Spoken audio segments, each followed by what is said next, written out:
Hello students, welcome to Srinath's IPE PYQ series. Intermediate ఫిజిక్స్లో 60/60 marks మీ target అయితే మీరు తప్పకుండా శ్రీనాథ్స్ ఐపీఈ సిరీస్ ఫాలో అవ్వాలన్నమాట. సో అండ్ ఇంటర్మీడియట్ ఫస్ట్ ఇయర్లో second chapter units and measurements chapter నుంచి previous questions and very important questions మనం ఇప్పుడు డిస్కస్ చేయబోతున్నాం స్టూడెంట్స్. దానికంటే ముందు ఒకసారి ఛానల్ని సబ్స్క్రైబ్ చేసేయండి, వీడియోలోకి ఎంటర్ అయిపోదాం. అండ్ ఈ సెకండ్ చాప్టర్లో మనకున్న టాపిక్స్ చూస్తే కనుక మనకి 10 టాపిక్స్ ఉన్నాయి స్టూడెంట్స్. డోంట్ వరీ, ఈ 10 టాపిక్స్ మీరు చదవాల్సిన అవసరం లేదు. బట్ ఈ 10 టాపిక్స్ గురించి నాలెడ్జ్ అయితే మీకు అవసరం స్టూడెంట్స్, అది ఫ్యూచర్లో ఎప్పుడైనా సరే. సో దానికోసమే మన దగ్గర already full chapter videos clear కట్గా 10 టాపిక్స్ని ఎక్స్ప్లెయిన్ చేసిన వీడియోస్ మనకున్నాయి. మీరు ఒకసారి చూడండి, you will get subject knowledge and మీకు అది ఏపీ ఎగ్జామ్స్ అండ్ ఎంసెట్ ఎగ్జామ్స్కి ఉపయోగపడుతుంది. అండ్ ప్రెజెంట్ మనం పీవైక్యూ సిరీస్లో ఉన్నాం స్టూడెంట్స్. సో లేటర్ మనకి గన్ షాట్ సిరీస్ వస్తుంది, next quick revision and IP exams కూడా వస్తాయి. అండ్ ఎంసెట్కి సంబంధించిన exam series questions and means important questions and EAMCET tips కూడా మీకు వస్తాయి అనమాట. వీటన్నిటి కోసం వీడియోస్ని లైక్ చేయండి, ఛానల్ని షేర్ చేయండి, డౌట్ ఉంటే కామెంట్ చేయండి. బ్లూ ప్రింట్ చూస్తే కనుక మనకి ఈ యూనిట్స్ అండ్ మెజర్మెంట్స్ చాప్టర్ నుంచి మనకు ఓన్లీ 2 మార్క్స్ క్వశ్చన్సే వస్తాయి స్టూడెంట్స్. ఒకే ఒక 2 మార్క్ క్వశ్చన్ వస్తుంది అనమాట. అండ్ అది కూడా సెక్షన్ 1లో సెకండ్ క్వశ్చన్ స్టూడెంట్, ఓకేనా.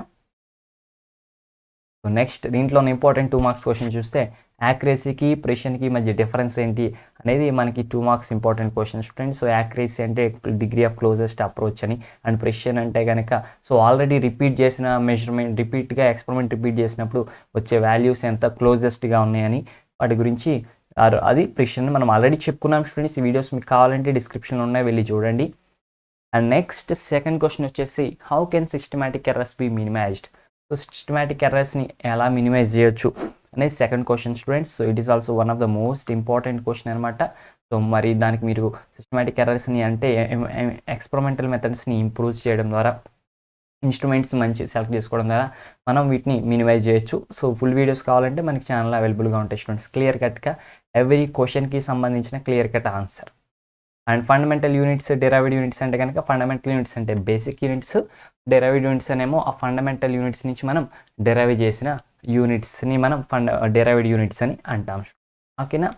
సో మనకి 7 ఫండమెంటల్ యూనిట్స్ ఉంటాయి అండ్ డెరైవ్డ్ యూనిట్స్ అయితే ఎన్నైనా మనం డెరైవ్ చేసుకోవచ్చు. అండ్ నెక్స్ట్ ఫోర్త్ క్వశ్చన్ వచ్చేసి why do we have different units for same physical quantity. So ఒకే ఫిజికల్ క్వాంటిటీకి డిఫరెంట్ యూనిట్స్ మనకి ఎందుకు అవసరం అంటే, సో అది క్వాంటిటీని బట్టి ఎక్కువ క్వాంటిటీని మెజర్ చేయడానికి ఎక్కువ డిఫరెంట్ యూనిట్స్ మనం యూస్ చేస్తూ ఉంటాం స్టూడెంట్స్, ఓకేనా. సో ఫర్ ఎగ్జాంపుల్ చూసుకుంటే ఎనర్జీకి మనకి జౌలు యూనిటే అండ్ ఎగ్స్ కూడా యూనిటే అనమాట స్టూడెంట్స్. అంటే ఏంటంటే క్వాంటిటీని బేస్ చేసుకుని because of the quantity. So full explanation కోసం డిస్క్రిప్షన్లో ప్లేలిస్ట్లో మీకు వీడియోస్ క్లియర్ కట్గా ఒక్కొక్క క్వశ్చన్కి మనం ఎక్స్ప్లెయిన్ చేసాం స్టూడెంట్స్, వెళ్ళి చూసేయండి. సో నెక్స్ట్ వీడియో వచ్చేసి motion in a straight line chapter నుంచి రాబోతుంది. ఆ చాప్టర్లో మనకి ఓన్లీ 4 మార్క్స్ క్వశ్చన్సే వస్తాయి అండ్ ఓన్లీ 4 మార్క్స్ క్వశ్చన్ ఆ చాప్టర్ నుంచి మనకు వస్తుంది అనమాట. ఓవరాల్గా మనం ఆ చాప్టర్ నుంచి 4 మార్క్స్ రావచ్చు. సో ఇది నెక్స్ట్ వీడియో. కావాలి అంటే కనుక ఛానల్ని సబ్స్క్రైబ్ చేయండి, వీడియోస్ని లైక్ చేయండి and don't forget to comment below if you have any doubts. Have a nice day, keep smiling, all the best for your future exams. Bye bye.